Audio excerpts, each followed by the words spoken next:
మార్గాలనే అరికట్టు, వాళ్ళ మీద చర్యలు తీసుకో. నువ్వు ఇవన్నీ చేయకుండా నొట్సలతోనేమో ఒకటి చెబుతావు, నోటితోనేమో ఒకటి చెబుతావు.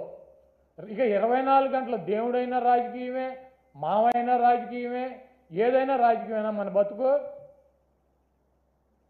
కాబట్టి చంద్రబాబు నాయుడు చేసినటువంటి ఈ దుర్మార్గానికి, వెంకటేశ్వర స్వామి మీద, ఆయన ప్రసాదం మీద జరిగినటువంటి బురదకి ఆ స్వామిని క్షమించమని చెప్పి, ఈ చేసినటువంటి చంద్రబాబు చేసినటువంటి ఈ దుర్మార్గానికి, ఈ పాపానికి ఏమన్నా శిక్ష వేస్తే ఆయనకి వేయండి, కానీ ఈ రాష్ట్ర ప్రజలకు కానీ దీంట్లో తెలవక ఎవరన్నా సమిధులైతే వాళ్ళని వదిలేయమని చెప్పి 28వ తారీఖున వైఎస్ఆర్ కాంగ్రెస్ పార్టీ నాయకులు, కార్యకర్తలు, అదేవిధంగా ఆ వెంకటేశ్వర స్వామి భక్తులు మీకు అందుబాటులో ఉన్నటువంటి దేవాలయాల్లో పూజలు చేసి చంద్రబాబు చేసినటువంటి ఈ పాపాలకి, చంద్రబాబు చేసినటువంటి ఈ దుర్మార్గానికి, చంద్రబాబు దిగజారిపోయినటువంటి ఈ దిగజారుడుతనానికి పశ్చాత్తాపంగా మేమందరం కూడా ఈ రాష్ట్రం సౌభాగ్యంగా ఉండాలని చెప్పి వెంకటేశ్వర స్వామికి కానీ,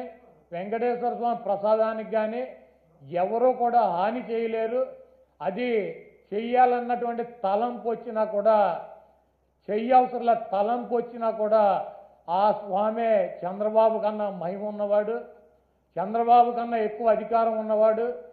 చంద్రబాబు లాంటి 1,00,000 మంది చంద్రబాబులను కూడా వెంకటేశ్వర స్వామిని కన్నెత్తి కూడా చూడలేనటువంటి శక్తి సామర్థ్యాలు ఉన్న ఆయన తప్పు ఈ కార్యక్రమంలో ఆయన పేరు అడ్డం పెట్టుకుని ఎవరైతే ఈ దుర్మార్గానికి పాల్పడ్డారో ఆ దేవుడే, ఆ వెంకటేశ్వర స్వామి ఆ వ్యక్తి మక్కిలెరకొట్టి ఒక మూల కూర్చోబెట్టే పరిస్థితి త్వరలోనే మనం అందరం చూస్తాం.